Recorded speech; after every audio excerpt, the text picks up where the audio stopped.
Bom dia na paz do Senhor Jesus. Esse é mais um dia abençoado por Deus e, por sinal, o último dia desse ano de 2022. Nós estamos mais uma vez aqui pela graça de Deus e queremos levar até você um pouco da santa palavra de Deus. O texto que nós escolhemos, continuamos ainda em Mateus capítulo de número 13, e esse é o nosso devocional Bíblia no Coração. E nós queremos então falar um pouquinho do versículo de número, o verso 8. Né? E nós ainda estamos, o versículo 7, verso 8 ainda não, verso 7. E o versículo diz assim: e outra, o semeador saiu a semear, e outra parte da semente caiu entre espinhos. Cresceram os espinhos e sufocaram-na. Quando nós lemos o versículo 22, que é quando Jesus explica a parábola, ele diz assim: e o que foi semeado entre espinhos é os que ouvem a palavra, mas os cuidados deste mundo e a sedução das riquezas sufocam a palavra e fica infrutífera. Então, observando aqui que esse terreno, que é um terreno ocupado, ele é um terreno que está praticamente ocupado pelos espinhos. E incrível que pareça, que no começo tudo é flores, tudo é bênção, tudo é tranquilidade. Mas quando os espinhos crescem, eles procuram sufocar a semente ou a planta, porque a semente também já desenvolveu, já cresceu, está em crescimento, indo junto, só que à medida que os espinhos vão ficando maduros, eles vão endurecendo. E o fato aqui é que eles vão ocupando mais espaço, mais lugares, eles vão preenchendo alguns espaços, tomando conta de tudo, e não permitindo que a semente aqui frutifique. Jesus disse, é claro, quando ele disse que os espinhos aqui são, primeiro, os cuidados da vida. Isso quer dizer um coração dividido, uma pessoa dividida, quando ele está dividindo Deus e o mundo, procurando conciliar uma coisa que não há possibilidade. Deus disse no princípio, Gênesis capítulo de número 1, que ele separou luz e trevas, ele separou bem e mal, separou terra e seca, ele separou, tem muitas coisas que Deus separou que não há possibilidade de serem juntadas. E essa é uma destas. Separou, ou seja, Deus, ele é o único e glorioso ser que é digno de toda adoração, de todo louvor e de toda honra, e ele, de fato, quer essa primazia no seu coração. E a Bíblia diz, buscai a Deus em primeiro lugar, né? E estas coisas que o capítulo lá está mostrando serão acrescentadas. Porém, quando nós dividimos Deus com os cuidados desta vida, com o cuidado deste mundo, com as riquezas, com as coisas que este mundo está nos oferecendo, nós estamos perdendo Deus, porque nós estamos nos constituindo amigos do mundo. E uma vez que nós somos amigos do mundo, não somos amigos de Deus. Não existe essa parceria entre Deus e mundo. O mundo está na contramão do que é santo. O mundo é profano. O mundo está na contramão do que é princípios. Ele veio para quebrar, para destruir. Deus cria as coisas para o bem e o mundo, ele sufoca e destrói as coisas. Todo aquele que se apega a ele e volta-se para ele, vai cada dia mais e mais se afastando de Deus. Então Deus está falando aqui, Jesus está falando sobre os cuidados deste mundo, desta vida. E ele fala que isso aqui é um espinho, né? Espinho. E a Bíblia também nos mostra alguns outros tipos de espinhos. Que em segundo lugar o texto está falando aqui sobre a sedução das riquezas. Isso quer dizer, as riquezas em si pode não ser um problema. Até porque você pode dominar as suas riquezas, mas quando ela nos seduz, aí já se torna problema. Problema até por quê? Porque uma vez que a riqueza te seduziu, me seduziu e seduziu a quem quer que seja, ela vai procurar se impor. Né? Por isso que o texto está dizendo aqui que são espinhos. E quando o apóstolo Paulo, escrevendo aos Timóteo, no capítulo 6 e o verso 10, ele diz que o amor ao dinheiro é a raiz de todos os males. Entendam isso. Ele não está dizendo aqui que o dinheiro é a raiz de todos os males, ele está dizendo que o amor ao dinheiro é a raiz de todos os males. Isso quer dizer que tem pessoas que amam tanto o dinheiro, que eles estão, às vezes, passam necessidade, fome e falta de saúde, mas eles não têm coragem de tirar o dinheiro do cofre ou daquele lugar que está da conta, do banco, para fazer um tratamento. Eles preferem deixar lá e ver como é que vai, aí eles morrem no meio da estrada, os dinheiros deles ficam para o governo, para o banco, para outras pessoas que vai usufruir dele. E aí? Esses são espinhos que precisam ser trabalhados. Se você observar, no começo é simplesmente uma sedução. É simplesmente uma sedução.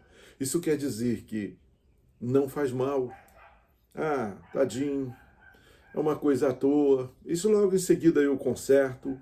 Mas à medida em que eles vão ganhando terreno, ganhando espaço, eles vão nos direcionando para outra estrada. Então eles vão procurar nos levar para uma estrada do seu Senhor, que é o mundo, que é o pecado, que é o mal. Então eles vão nos direcionar para lá. E há algo tão incrível que tem que ser olhado, é que essas coisas não acontecem da noite para um dia. Elas são coisas que vão acontecendo gradativamente, ou seja, elas vão crescendo aos poucos, como a idade. Vamos falar exemplo aqui como a idade. Ela vem e nos apanha. Quando nós, às vezes, estamos olhando para todos os lados, mas o dia, o tempo vai nos envelhecendo e nós nem vamos percebendo e vamos caminhando. Então essa sedução, ela procura nos destruir dessa forma, como se não tivesse uma vigilância sobre isso.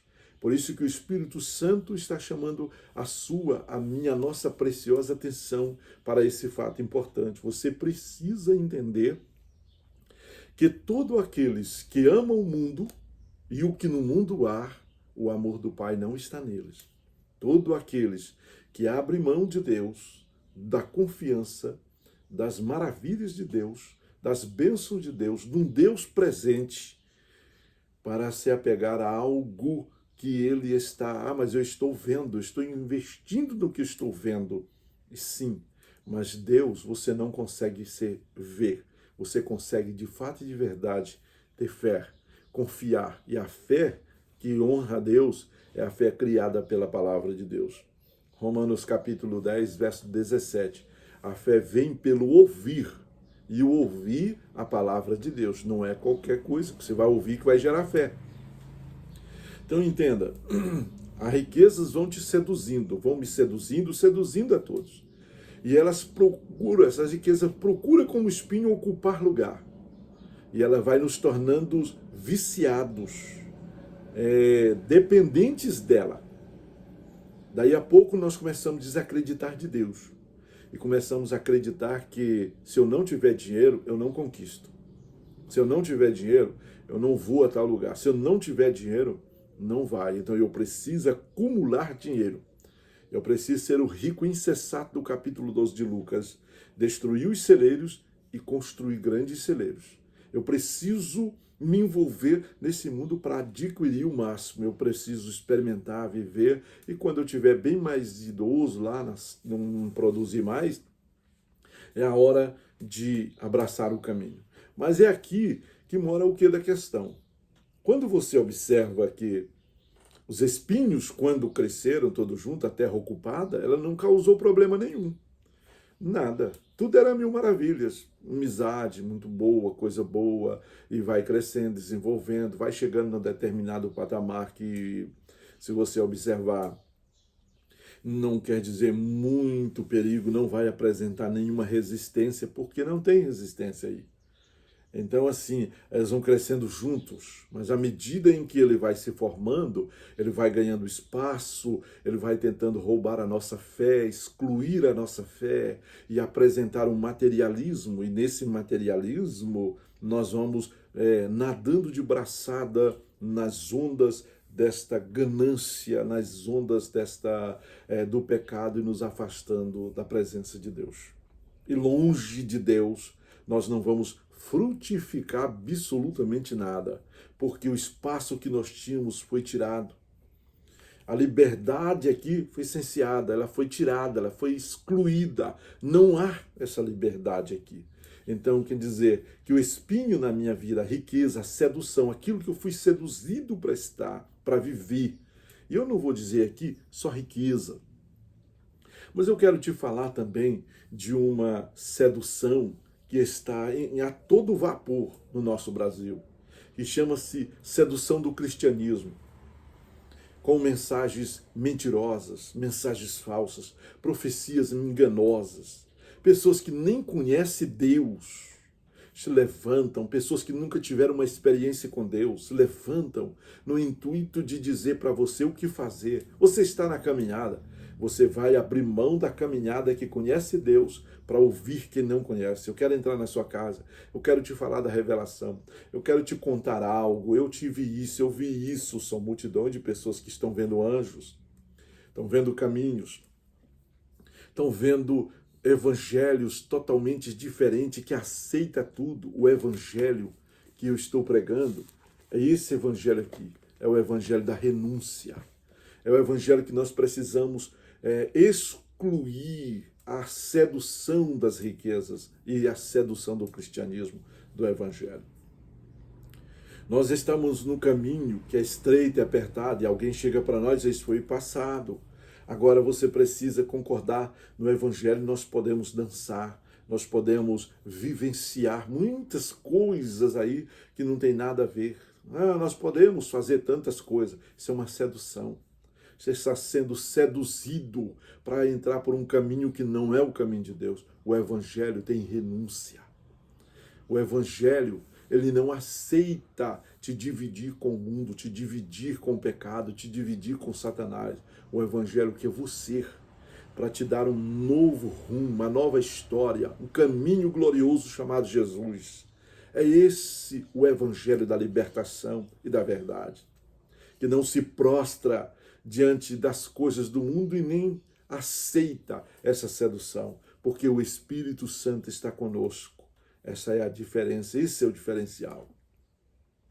Quando a palavra de Deus está dizendo que os cuidados deste mundo da vida e que a sedução das riquezas, e aqui também tem a sedução do cristianismo, a sedução do evangelho, um falso evangelho está pregando, o apóstolo Paulo já falava isso em Gálatas, capítulo 1, e ele disse para os irmãos ali da Galácia: olha, eu admiro de vocês, que tão rapidamente se estão se movendo, saindo, abandonando, largando tudo, por causa da sedução de um evangelho falso. Ele disse: se um anjo descer para pregar, e se aparecer outro evangelho, seja anátema, se não for esse o evangelho que nós estamos pregando.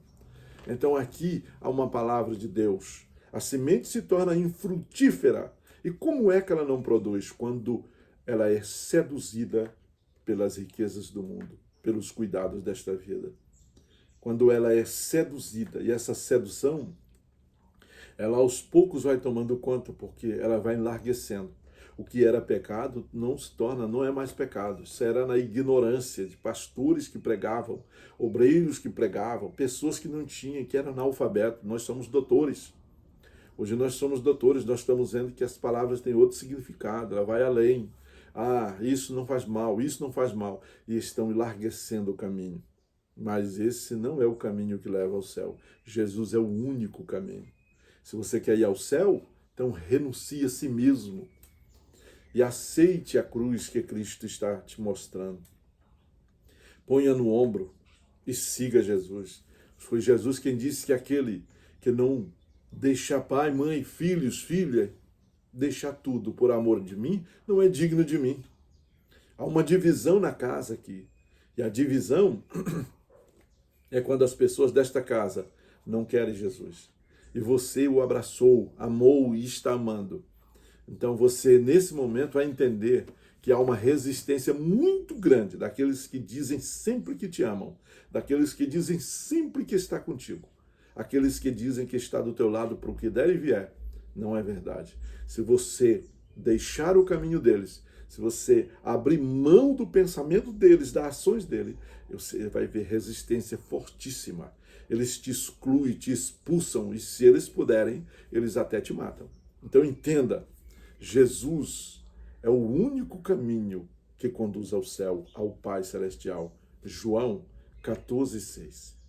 Ele é a única porta, ele não é só uma porta qualquer, ele é a porta, a única. O artigo está definido, ele é a porta que dá entrada à salvação. Ele, Jesus, é. E uma vez que você aceita Jesus como Senhor e Salvador, não há espaço para este mundo, não tem como dividi-lo. Ele quer você.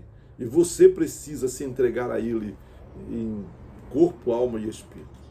Que Deus nessa manhã te abençoe e te entenda que você está diante de uma grande guerra. E essa guerra não está aí um homem armado com a espada querendo te matar. Não. Essa guerra é uma guerra espiritual. E essa guerra, ela está sendo balançada, lutada, ou seja, há uma grande luta, e o que está vindo são rios que estão enchendo, chuva que está caindo e ventos que estão soprando. Estão testando as tuas bases, estão testando essa parte de cima, o teto, e até vamos dizer aqui, a Bíblia diz na cabeça que precisa ter um capacete da salvação, né, da esperança, que produz ou que protege a sua mente. Então, na mente, a guerra vem em alto, a guerra vai nos alicerces, vai te empurrar sobre a sua estabilidade e segurança. Então, essas provações, elas estão aí, mas há uma maligna que é essa sedução dos cuidados deste mundo. E essa sedução, ela vai tentando aos poucos. Você observa que uma casa abandonada, ela tem mais risco de acabar ser destruída do que qualquer uma, ou seja, que outra está sendo cuidada, está sendo morada. Alguém morou, mesmo que não zele do jeito que tem que zelar. Mas se você analisar, está ali um dia, vai se despertar e limpa. A casa abandonada, ela está sendo destruída. Ela está sendo destruída. Você quer ver essa casa sua ser destruída? Deixa Jesus de lado. Se você deixar de lado, ela vai ser destruída. Porque o pecado vem para destruir. A Bíblia diz que Satanás vem para roubar, matar e destruir. Mas Jesus disse, eu vim para que tenhas vidas e as tenhas em abundância. Então eis aqui a ação poderosa de Deus. Que Deus te livre dessa sedução, que Deus te livre desses cuidados da vida e dessa divisão, de que o seu coração não seja dividido. E que Deus te abençoe e te dê graça para que tu venças no nome de Jesus. Entendendo que com Cristo a cada dia você vai brilhando mais e mais até ser dia perfeito. Que Deus te abençoe no eterno nome do Senhor Jesus. Quero orar com você agora para que Deus, nesse último dia desse ano, possa te abençoar muito e tu entendas grandes conquistas tu teves, grandes vitórias tu teve. E eu desejo para você um ano de paz, de graça e de alegria. E que neste ano você tenha maior intimidade com Jesus, para que Ele seja o teu guia, para que Ele seja a tua bússola, para que Ele seja o teu caminho, para que Ele te conduza e Ele está contigo e te proteja. Querido Deus, no eterno nome do Senhor Jesus, neste nome tão poderoso, tão santo e eterno, em que a tua palavra diz em Atos 4:12, em que não há outro nome que possa salvar, libertar e dar vitória, a não ser o nome de Jesus. Pai Santo, no nome de Jesus, eu abençoo a todos os teus filhos, eu abençoo a todos, no eterno nome do Senhor Jesus. Assim te peço e te agradeço. Em nome de Jesus, amém. Um abraço a todos e fica com Deus.